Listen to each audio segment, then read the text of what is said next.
This is Charter Local Edition. I'm Brad Pomerance, and today we are in the Inland Empire. We are joined by Tom Evans. He is a Director, Secretary Treasurer of the Western Municipal Water District, which covers what region, sir? We cover Western Riverside County, basically from the 215 to the 15, and then from Riverside down to Temecula. It's a large area, indeed. Right, about 500 square miles. And how many customers do you serve? I know it's a district, but how many people do you serve, or how would that work? About 500,000, okay, but not all of them. Some through wholesale suppliers, and then some we serve directly. So I want to speak with you about the water project du jour, I guess you could say, and that is a focus on desalination or desalting, which is what we hear often as the expression. A lot of discussion surrounding the Carlsbad desalination plant, where ocean water is being taken in and desalinated.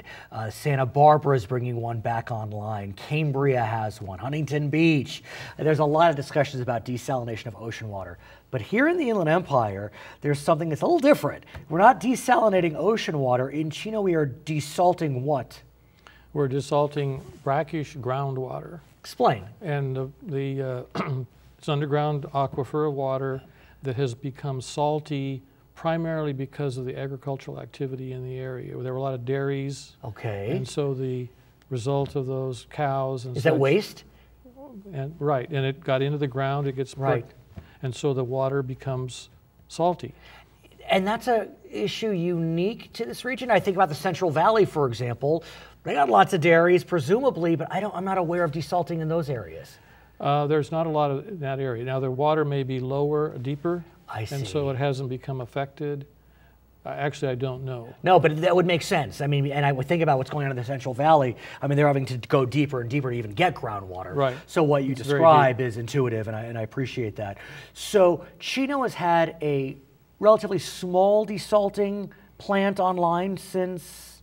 Well, there's been a Chino desalter for 10 to 15 years. We've had another desalter that's here in Riverside. We call it the Arlington desalter.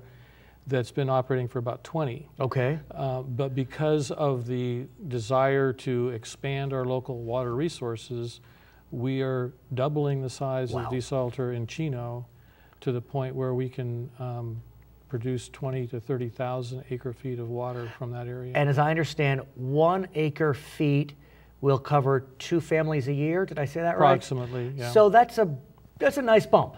Yes. So what is that going to look like? How does that happen, that you expand it to double its capacity? Well, it's a big it's a project. It's just a desalter, if you saw one, would have a bunch of tubes about that big around that the water is shoved in and goes through a reverse osmosis filter, comes out with no salt in it on the other end. So we'll put in a bunch of those tubes. We have to add more wells to pull more water up out of the groundwater.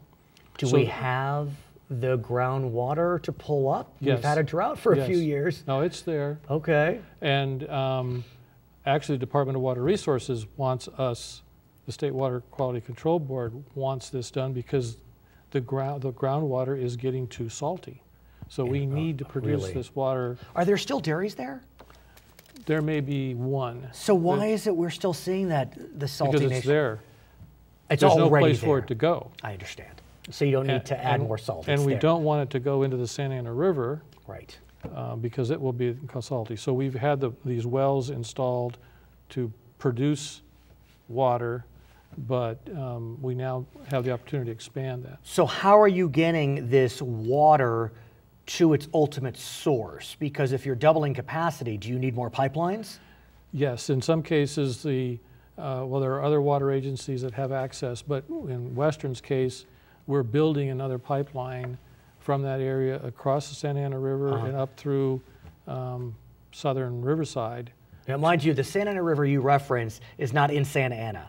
It's in Riverside County. Well, actually, it's in San Bernardino, Riverside, and Orange counties. Right, but at the point we're discussing. Where we're crossing it is in Riverside County. Right. And so this is a significant project, and the timing couldn't be better. Absolutely. We're spending about $100 million on this. We actually received a $50 million grant from the State Department of Health in there because they recognized that this was so important to do. When did this grant, when was it provided?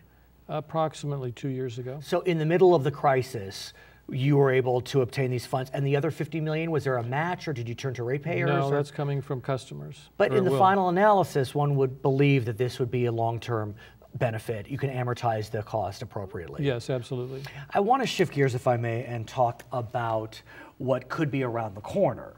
I asked you if there's enough groundwater. You said yes. There may be so much groundwater in the next few months you won't know what to do with it. Let it be. Right. But I'm talking about a potential for an El Nino, which would provide this region with torrential rains. We've gone from, I guess, famine to feast. Right. And so what is Western doing in preparation for a potential onslaught of biblical proportions of water? Well, we have the Seven Oaks Dam, which is near the headwaters of the Santa Ana River in San Bernardino. That dam has the capacity, is designed specifically to capture significant amounts of water that come down the Santa Ana River. I see. The Corps of Engineers operates the dam. They can then release the water based on what they project more is going to come. But also our goal is for them to release it slowly. And where are they releasing it, though? Just north of... into the river? Into the river. And there are gravel basins that allow the water to percolate down into the groundwater. So it's not being released into the Pacific Ocean, ultimately, hopefully. Our goal is to capture it and keep it as much as we possibly can. Are there ponds that you can use? Yes. You have gravel pits like you described? Yes. They're under the management of the San Bernardino Water Conservation District. What about, I've spoken with some folks about potentially creating some diversions off the Santa Ana River to try to capture even more of that water. Right. Well, we're in a program in partnership with the city of Riverside to build what's called a rubber dam. Right. And we'll inflate the dam, capture the water, slow it down so that it can percolate into the ground, and then if it goes too fast, you just let the air out of the dam, the water flows on. I've spoken with some of your friends from the city of Riverside, and there is a concern right now. Some of our neighbors who are less fortunate are living in the Santa Ana River. And if we all of a sudden start seeing torrential rains, they're at risk. Yes. And so is Western involved in trying to help those folks leave that area? Is that an appropriate? Not directly, no. But you're aware, I'm sure, of the question. Right. And again, back to the Corps of Engineers and the Riverside County Flood Control and Conservation District, they're the ones that manage the river. I understand. And decide what's released at Prado Dam. That has a big effect. Is there anything we can do, just you and me and people who just own a home, to capture some of this water and use it? Well, you can get rain barrels. There are some people who have a quote rain barrel that'll hold several thousand gallons of water they capture off their Is the district drains. Providing rain barrels? I know some districts are looking at doing that. You can get rebates for rain barrels. So that's something to consider, no? Yes, and that money again comes through the Metropolitan Water District. And is Western providing rain barrel rebates? We're a member of Metropolitan, so yes. And I think that's something we may want to consider. I mean, for gardening. It can't hurt. Yeah, right, it can't hurt. Now, in Western's case, we also have bought some local property that was fallow, and that we're going to capture runoff and use it to recharge the groundwater basins right here. He is Tom Evans. He is the director with the Western Municipal Water District. My name is Brad Pomerance in the Inland Empire. We thank you for watching us on Charter Local Edition.